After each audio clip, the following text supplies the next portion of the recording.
Unajua sio kwamba nacheka, ninafurahi. Kuna watu wamenitumia message nyingi sana kuhusiana na hili swala la ndege yetu la Airbus kukamatwa kule Afrika ya Kusini ama kuzuiliwa na mahakama. Sikutaka kuzungumza, lakini kwa sababu mimi naheshimu watu, lazima pia nitoe maoni yangu. Tulikofikia kwa sehemu ya Watanzania wenzetu sio jambo jema kabisa. Umezaliwa Tanzania, familia yako iko Tanzania, unasaliti taifa lako la Tanzania. Lengo sio kwamba unamkomoa Mheshimiwa Rais na serikali yake. Wewe unawakomoa Watanzania wote na taifa zima la Tanzania. Haijawahi kutokea raia wa Marekani anakwenda kushirikiana na raia wa nje, then wanaishtaki nchi hiyo kwa maslahi yao wenyewe na familia zao. Nadhani Watanzania wenzangu lazima mnielewe, kwa sababu hali hii sasa imekuwa ni kubwa sana, na mimi nasema, na kila siku nimekuwa nasema, msaliti yoyote wa taifa letu lazima ashughulikiwe. Tusionee haya wasaliti, tusionee haya vibaraka. Watakuja kutuletea shida katika nchi yetu na vizazi vijavyo vitakuja kutuhukumu. Sasa ngoja niwasome wale ambao wameshiriki kupeleka hii kesi mahakamani kwa kushirikiana na wanasiasa wenzetu. Hawa ni wanasheria ama ni maadvocate ama ni mawakili ambao wameshirikiana na huyo Hermanus Steins. Hermanus Steins ndiye aliyeshtaki serikali ya Tanzania, lakini wakina nane wamemshauri ni hao hapa. Mmoja anaitwa Eric Sikujua ni Mario. Eric Sikujua ni Mario. Huyu ndio kiongozi wao wanasheria. Wa pili anaitwa Patricia Eric. Wa tatu anaitwa Baraka Mase. Wa nne anaitwa Matias Nkuhi. Hawa ni Watanzania wanne ambao wameshirikiana na huyu Hermanus Steins kuishtaki serikali ya Tanzania kwa deni la miaka 2005, 2010. Serikali ya awamu ya 5 hata haihusiki. Madeni mengine yametengenezwa kwa ajili ya maslahi yao wenyewe. Matokeo yake wanaitia serikali ya awamu ya 5 kwenye matatizo. Mheshimiwa Rais wetu alikuwa na nia njema ya kulifufua shirika la ndege la Tanzania. Wakati mwingine Watanzania wenyewe ndio tunamkatia tamaa Rais Magufuli. Ana nia njema sana. Alafu sasa watu wengine wao kwa kutaka kumrudisha nyuma wanafanya visa kama hivi. Rais naye ni binadamu. Rais anapambana Tanzania iwe na heshima. Rais Magufuli amerejesha heshima ya Tanzania.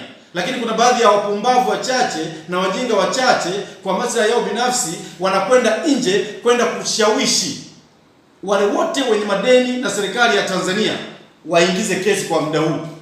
Maana yake ni kwamba wanataka kumpa frustration rais wetu ashindwe kutimiza miradi mikubwa kama SGR, Stiegler's Gorge, barabara njia 12 na miradi mingine mikubwa kama pale Ubungo exchange pale. Interchange Ubungo. Hawa watu sio wema.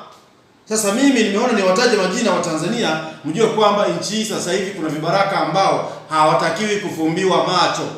Wanasiasa ni kina nani? Kuna Bernard Camillus Membe, kuna Lazaro Nyarandu, kuna Zito Ruyagwa Kabwe. Hao ni wanasiasa ambao wameshirikiana na hawa wanasheria kulishtaki shirika la ndege la Tanzania ATCL. Lazaro Nyarandu akiwa ndio mratibu mkuu na Bernard Membe kwenye hili swala. Mimi nimekuwa ninasema kwamba haya mambo tuyaseme Watanzania wote, tuyapinge Watanzania wote. Nchi ni yetu sote. Tusipopambana na hawa majangili, hawa magaidi, hawa watu wa nje, Tanzania haitokwenda.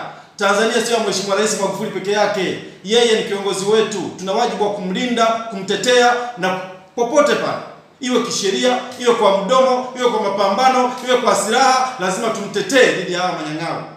Sasa naomba nitahadharisha serikali ya Tanzania. Kuna kesi nyingine inakuja, Symbion Power Tanzania Limited. Symbion Power Tanzania Limited. iko ICSID kesi namba ARB/19/17. Kesi hii imesajiliwa tarehe 31 mwezi wa 5 2019. Ndani ya watu ambao wameshtaki serikali kuna mtu anaitwa Richard N. Westbrook na kuna mwingine anaitwa Danny DeHoss. Hawa pia wanajiandaa kushtaki serikali ya Tanzania, na ndani yake kuna vibaraka, kuna Watanzania ambao wanashawishi ili watushtaki. Haya yalikuwa ni makampuni ya wizi, makampuni ya kumaliza rasilimali za Tanzania. Serikali hii imekuja kurekebisha mikataba, imekuwa ni vita, wanapambana kwa sababu walikuwa na 10% kwenye haya makampuni. Naomba Watanzania wote tuungane kupinga upumbavu huu. Wasichana, wavulana, wazee, watoto, wakina mama, popote mlipo, Ulaya, Tanzania, machinga, boda boda, tuungane wote kupinga ujinga huu. Haya makesi tunafunguliwa kama serikali na watu ambao walikuwa na 10%, 20%, 30%, 50%, wana fedha zao humu, wanawashawishi hawa wazungu kuja kufungua kesi wakitegemea kwamba baada ya kupata hizo fedha ndizo zitakuja kutusumbua kwenye uchaguzi mkuu unaotarajia kufanyika karibuni. Hizi ni njama za kutafuta fedha. Wabaya wa Rais Magufuli, wapinzani wa Rais Magufuli waliomo ndani ya Chama cha Mapinduzi wakishirikiana na wapinzani wanatafuta pesa kwa ajili ya kuja kutupigia sisi wa Tanzania na serikali yetu. Hatutakubali ujinga huu. Nimeona niseme haya kwa sababu tukikaa kimya tutaendelea kuchezewa. Lazima tumunge mkono Rais Magufuli kwa njia yoyote ile, lazima tumunge mkono kwenye Twitter, kwenye Instagram, kwenye Facebook, maeneo yote lazima tumunge mkono Rais Magufuli. Mimi yangu yalikuwa ni hayo, na washukuruni sana Watanzania wenzangu. Tumsupport rais wetu na serikali yetu. Amina.